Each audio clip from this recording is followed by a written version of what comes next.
अच्छा जी, next topic है हमारा आइसोटोप्स। ठीक है, आइसोटोप्स क्या होते हैं? देखिए, हमने क्या पढ़ा है, क्लोरीन का हमने उस वक्त पढ़ा था कि उसका जो रिलेटिव एटॉमिक मास की टर्म या मास नंबर, न्यूक्लियन नंबर जिसको हमने कहा था, वो क्या है 35.5। ठीक है, क्या मास नंबर हाफ हो ये हो सकता है पॉइंट में? नहीं हो सकता। क्यों नहीं हो सकता? मास नंबर किस चीज़ के इक्वल होता है? Proton plus neutron. Nucleon number के इक्वल होता है, प्रोटॉन प्लस न्यूट्रॉन। ठीक है, प्रोटॉन 0.5 का मतलब है कि इन दोनों में से एक हाफ भी प्रेजेंट है, तो हाफ प्रोटॉन कैसे हो सकता है? एक पूरा प्रोटॉन होगा, 2 हो गए, ये इंटीजर्स में होते हैं। ठीक हो गया, होल नंबर्स में होते हैं। सही हो गया, तो ये तो नहीं हो सकते। फिर ये 35.5 कहाँ से आया? तो बेसिकली इसके पीछे जो रीज़न है वो है आइसोटोप्स की। हम 35.5 इट सेल्फ कैलकुलेट तो मोल्स के चैप्टर में जाके करेंगे जब हम रिलेटिव एटॉमिक मास पढ़ेंगे, रिलेटिव अबंडेंस पढ़ेंगे। बट इधर बेसिकली एक एलिमेंट के जो एटम होते हैं ना, ठीक है, वो एटम फिक्स नहीं होते। ये नहीं होता कि एक ही टाइप ऑफ एटम है। एक ग्रुप में मिक्सचर ऑफ एटम भी हो सकते हैं, 2 टाइप्स के भी हो सकते हैं, 3 टाइप्स के भी हो सकते हैं, सो ऑन। डिफरेंस क्या आता है? डिफरेंस आता है नंबर ऑफ न्यूट्रॉन्स का। ठीक है, किसी एटम में न्यूट्रॉन्स में differ in atoms resulting in the formation of isotopes. Isotopes क्या है?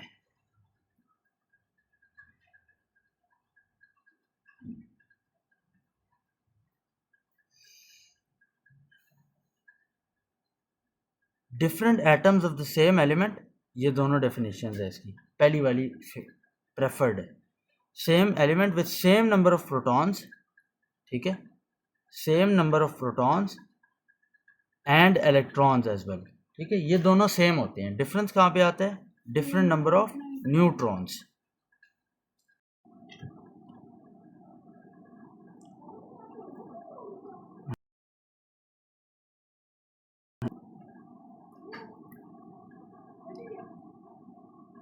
अच्छा जी, ये डेफिनेशन समझ आ गई है? ठीक है, क्या मतलब है कि दो एटम्स हैं, फॉर एग्जांपल आइसोटोप की एग्जांपल्स हैं, ये लिखी हुई हैं नीचे और आगे भी लिखी हुई हैं। क्लोरीन 35, क्लोरीन 37, ये दो क्लोरीन के आइसोटोप्स हैं। ये क्या लिखा हुआ है? 37 क्या है इसका? Mass number. ठीक है, मैंने आपको ये रिप्रेजेंटेशन बताई थी ना कि मास नंबर इस तरह से भी रिप्रेजेंट होता है। डेफिनेशन क्या कहती है कि प्रोटॉन्स सेम होंगे। प्रोटॉन कितने होते हैं क्लोरीन के? 17। तो ये दोनों में 17 होंगे। इलेक्ट्रॉन्स भी सेम होंगे, प्रोटॉन नंबर सेम है, एटॉमिक नंबर सब कुछ सेम है। सिर्फ क्या डिफरेंट होगा? न्यूट्रॉन्स डिफरेंट होंगे। ठीक है, न्यूट्रॉन अगर डिफरेंट है तो nucleon number is equal to protons plus neutrons. Nucleon number different होगा, सेम होगा? न्यूक्लियन नंबर भी डिफरेंट होगा। ठीक है, यहाँ से न्यूट्रॉन्स निकाल सकते हैं। 35 और 37 क्या है इसका? न्यूट्रॉन्स निकाल सकते हैं। इसके 18 आ जाएंगे, इसके 20 आ जाएंगे। ठीक है, जब आप फाइंड करेंगे तो इसके 18 और इसके 20, तो न्यूट्रॉन्स भी डिफरेंट हो गए। 18 है, 20 है। इसके पीछे रीज़न बहुत कॉम्प्लेक्स है, वो हमारे सिलेबस का पार्ट नहीं है ना हमारे लेवल का पार्ट है। ठीक है, वो बाद में पढ़ेंगे। सेकेंड लाइन में न्यूक्लियन नंबर डिफरेंस लिखा हुआ है। Same atomic number, atoms of the same element. Chlorine same element है, उसके एक एटम है 35, एक एटम है 37। ठीक है, विथ सेम प्रोटॉन नंबर या atomic number but different mass number या फिर न्यूक्लियन नंबर। समझ आ गए? नेक्स्ट एग्जांपल क्या है? हाइड्रोजन के 3 आइसोटोप्स हैं, हाइड्रोजन 1, हाइड्रोजन 2, हाइड्रोजन 3। इसी तरह क्लोरीन 35 है, क्लोरीन 37 है। ठीक है, ये बाद में हम पढ़ेंगे, या अगला पूरा एग्जांपल्स के ऊपर पूरी स्लाइड है। अच्छा, हमने क्या कहा है? आइसोटोप्स के प्रोटॉन सेम होते हैं तो इलेक्ट्रॉन्स भी सेम होंगे। ठीक है, इलेक्ट्रॉन्स क्या चीज़ डिटरमिन करते हैं किसी भी एटम की? Chemical properties. तो इलेक्ट्रॉन सेम है तो केमिकल प्रॉपर्टीज भी सेम होंगी। ठीक हो गया, 35 and 37 react in the same way with sodium, ये उसके रिएक्शन एक केमिकल प्रॉपर्टी है। लेकिन न्यूट्रॉन्स डिफरेंट है। या न्यूक्लियॉन नंबर डिफरेंट है, ठीक है। तो इस डिफरेंस की वजह से स्लाइटली डिफरेंट फिजिकल प्रॉपर्टीज होती हैं, ठीक है जी। स्लाइटली डिफरेंट फिजिकल प्रॉपर्टीज होती हैं आइसोटोप्स की, ठीक है जी। हाइड्रोजन 2 है slightly higher boiling point and density than hydrogen 1, ये उसके एक एग्जाम्पल है, ठीक हो गया। नेक्स्ट ये एग्जाम्पल है, इसका ये टेबल बनाए आप। हाइड्रोजन 1 प्रोटॉन कितने होंगे हाइड्रोजन 1 में, इलेक्ट्रॉन कितने होंगे, न्यूट्रॉन 0, बिल्कुल। जब 1 प्रोटॉन हो गया तो ये 1 जो लिखा हुआ है न्यूक्लियॉन नंबर लिखा हुआ है, तो nucleon number is equal to proton plus neutron, तो 0 यही इक्वेशन हो सकती है, ठीक हो गया। Atomic number 1 mass number 1 hydrogen 2 electron कितने होंगे, 2 नहीं 1 नहीं भाई देखो 2 क्या है, मास नंबर मास नंबर है, ये है प्रोटॉन प्लस न्यूट्रॉन। तो 1 प्रोटॉन हमने क्या कहा है हाइड्रोजन का सेम रहेगा, वो 1 ही है, सबका 1 है, तो ये 1 है, ये 1 है, ये भी 1 है, ये भी 1 है, क्योंकि हाइड्रोजन सेम रहेगा ना। ये एटॉमिक नंबर भी 1 है, ये भी 1 है, ये 2 है, ये 3 है, न्यूट्रॉन डिफरेंस आ रहा है। अब न्यूट्रॉन डिफरेंस कैसे आएगा, ये 1 कर दें, ये 2 is equal two plus neutron, ये क्या आ जाएगा 1 और ये क्या आ जाएगा 2, ठीक हो गया। नेक्स्ट क्लोरीन 35 17 पीरियोडिक टेबल से देखेंगे 17 इसका प्रोटॉन नंबर है, एटॉमिक नंबर भी वही है, 18 इलेक्ट्रॉन्स भी वही हैं, सॉरी ये तो गलत हो गया, 18 एटॉमिक नंबर भी वही है, मास नंबर 35 है। Mass number is equal to proton plus neutrons, protons कितने हैं 17 -17 इज इक्वल टू न्यूट्रॉन, ये आ जाएगा 18, ठीक हो गया। नेक्स्ट क्लोरीन 37 17 17 17, ठीक है, ये 37 है, जब 37 माइनस 17 करेंगे 20 आ जाएगा, ठीक है। नेक्स्ट है जी आपके पास यूरेनियम 234, पीरियोडिक टेबल से इसका देखें क्या है, इसका एटॉमिक नंबर वो क्या होगा, सबसे पहले एटॉमिक नंबर, ये मैंने टेबल की तरतीब ख़राब कर दिया, आप इस तरह से इसको लिख लें, जैसे भी लिख लें कोई फ़र्क नहीं पड़ता, 1 2 3 4 5,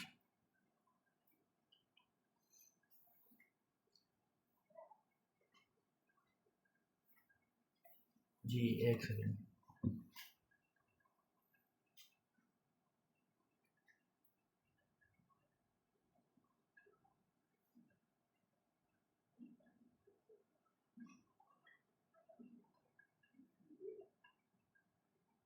नाइन्टी टू पीरियोडिक टेबल से देख लेंगे, एटॉमिक नंबर है 92, प्रोटॉन्स कितने होंगे 92, इलेक्ट्रॉन्स कितने होंगे 92 234 इसका मास नंबर है, 234 माइनस 92 4, ये इसकी अभी सॉल्व कर रहे हैं, माइनस 92 आपके पास क्या आएगा न्यूट्रॉन्स 142 140, ठीक हो गया, समझ आ गए। इसी तरह नेक्स्ट 235 कितने इलेक्ट्रॉन्स हैं 92 92 92 92, ये सेम रहेगा, सॉरी मास नंबर इज 235, जब आप कैलकुलेट करेंगे तो आपके पास 143 आ जाएगा, ज़ाहिर है ये 142 है, ये 234, इसमें 1 प्लस हुआ तो ये 1 प्लस हो गया। Uranium 238 again proton same, electron same, atomic number same, ये चेंज हो गया न्यूक्लियॉन नंबर 238, तो 146 आ जाएगा इससे आपके पास नंबर ऑफ न्यूट्रॉन्स, ठीक हो गया। रुक जाए,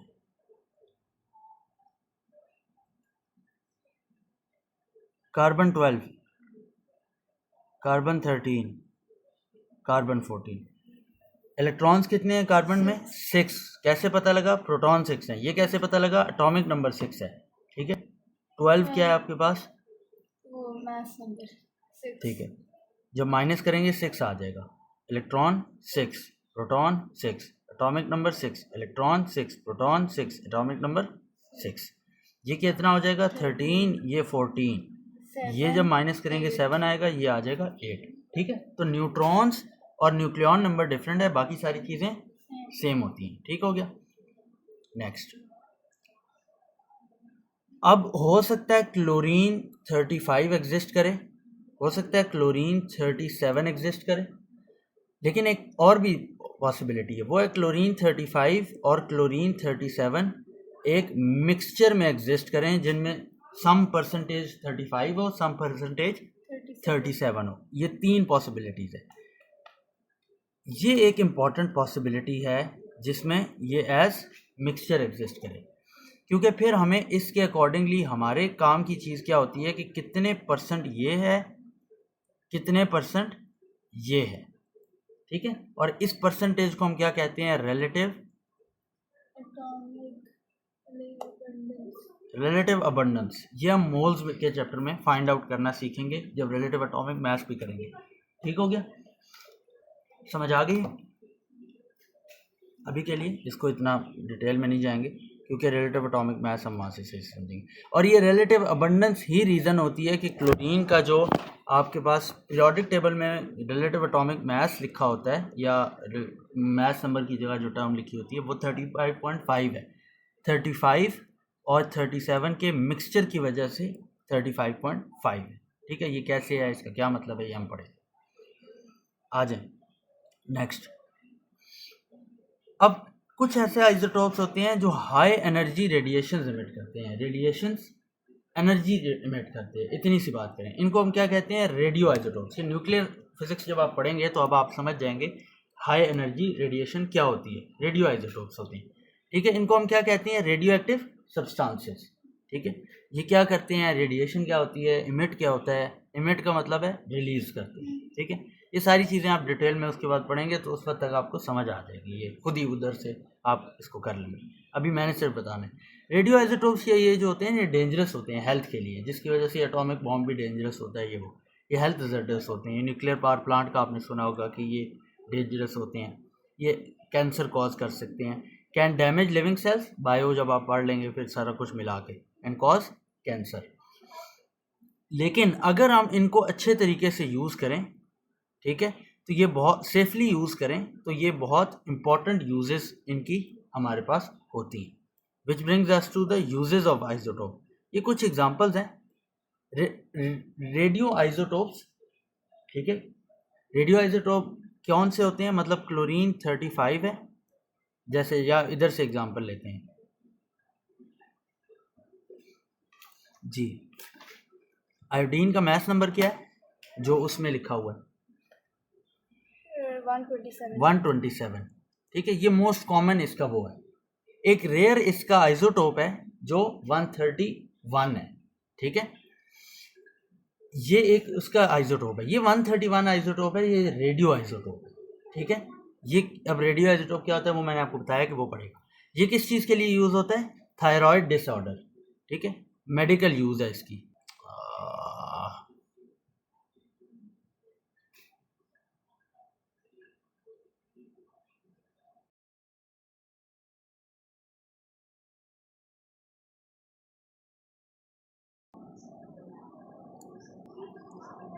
ठीक है, मे भी ये अभी के सिलेबस से निकल गया हूँ, मैंने सही गौर से नहीं देखा, लेकिन इसको मैं देख के बताऊँगा। ठीक है, इसी तरह मेडिकल जो है वो डिटेक्शन ऑफ ट्यूमर्स के लिए ये वाला यूज़ होता है, सेफ्टी एंड सिक्योरिटी के लिए। ये इतना पूछा नहीं जाता, बहुत ही रेयर, कहीं पूछ ले तो पूछ ले, बट वैसे क्या कहते हैं इसको, आप एक बार याद कर लें तो अच्छा, to be on safer side. 252 detection of explosive, ये सारा लिखा हुआ है, सेल्फ एक्सप्लेनेटरी है। ठीक है, कार्बन डेटिंग आपने एक कॉन्सेप्ट पढ़ना है न्यूक्लियर फिजिक्स में, वो कार्बन 14 के थ्रू होता है। ठीक हो गया। एक चीज़ आइसोटोप में और हमने करनी है, और वो है ये जो हाइड्रोजन के आइसोटोप्स हैं ना, इनके कुछ नेम्स हैं जो आपके सिलेबस में इंक्लूडेड हैं, आपको पता होने चाहिए। हाइड्रोजन 1 को हम कॉमनली कहते हैं एज हाइड्रोजन। हाइड्रोजन 2 को हम कॉमनली कहते हैं और हाइड्रोजन 3 को हम क्या कहते हैं? ट्रिटियम। ये नाम आपको पता होने चाहिए, ये आप बेशक नोट कर लें अपने पास, ठीक है? समझ आ गई? अच्छा ये क्वेश्चन देखें, अभी हमने थोड़ी देर पहले क्या पढ़ा है? ये पढ़ा है, ये आपको क्लोरीन का आइसोटोप दिया हुआ था 35, 37, इसकी परसेंटेज दी हुई थी 20, 75, 25। ये परसेंटेज का एक और नेम होता है,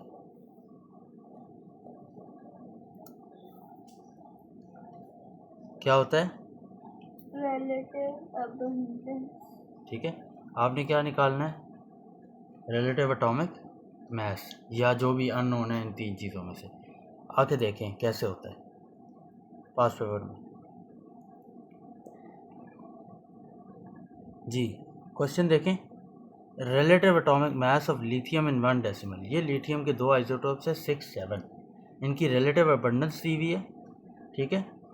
और वो दिया हुआ है, फॉर्मूला देख लें, ना भी लिखूँ तो एक लाइन लिखूँगा लंबी सी, छोड़ें, ये देखें, AR is equal to mass of isotope 1 into relative abundance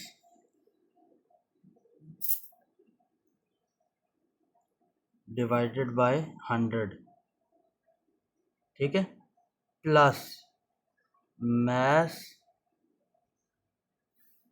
of isotope 2 into relative abundance divided by 100। ठीक हो गया? ये फॉर्मूला है, नोट कर लिए? जी मिटा दूं? जी। ठीक है जी, ये फॉर्मूला अप्लाई करते हैं। ये अप्लाई हुआ है पिछले वाले जहाँ क्लोरीन का निकला हुआ।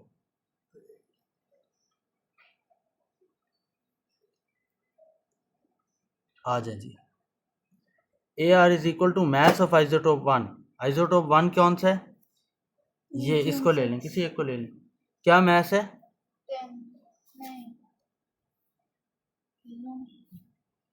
6। लिथियम का पीरियोडिक टेबल आप देखेंगे, पीरियोडिक टेबल में 3, 7 होगा। अच्छा मैथ्स नंबर, ठीक है, ये वाला 3, 7 है।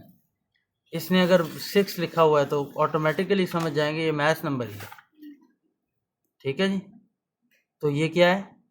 6 है मैथ्स इनटू रिलेटिव अबंडेंस कितनी है?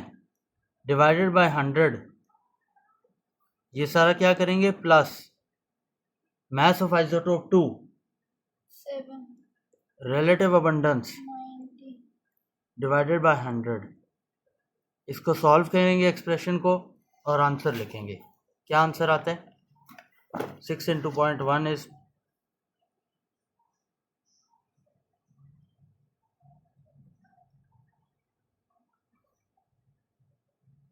0.6 प्लस अगला है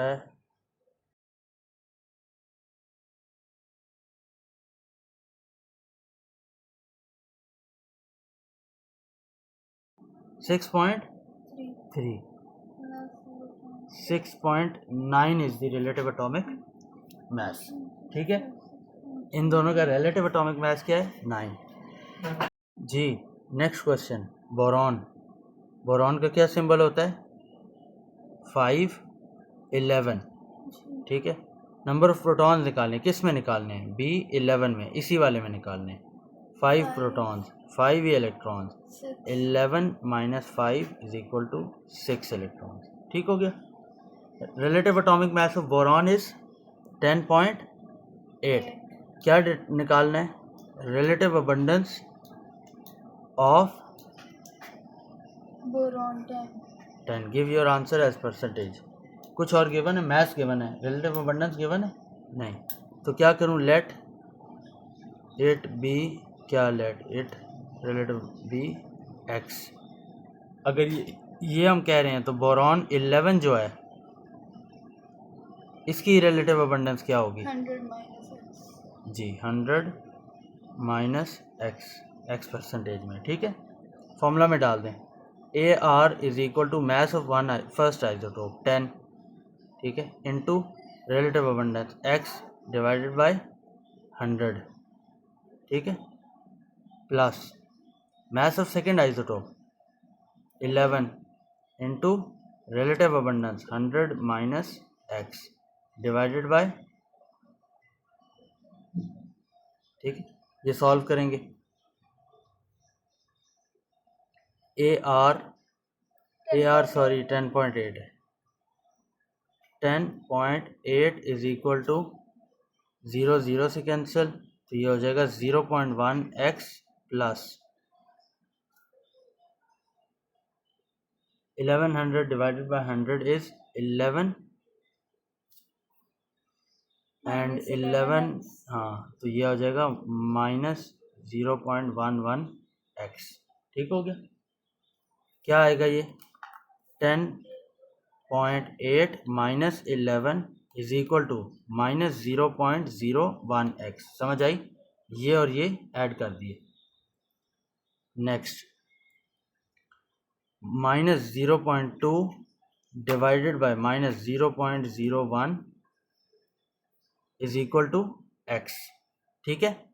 माइनस माइनस नाल cancel, x is equal to 20%, ठीक है। नहीं समझ आई तो बताएं दोबारा। आ गई। आ गई, परसेंटेज उसके साथ ही था इसीलिए, ठीक है।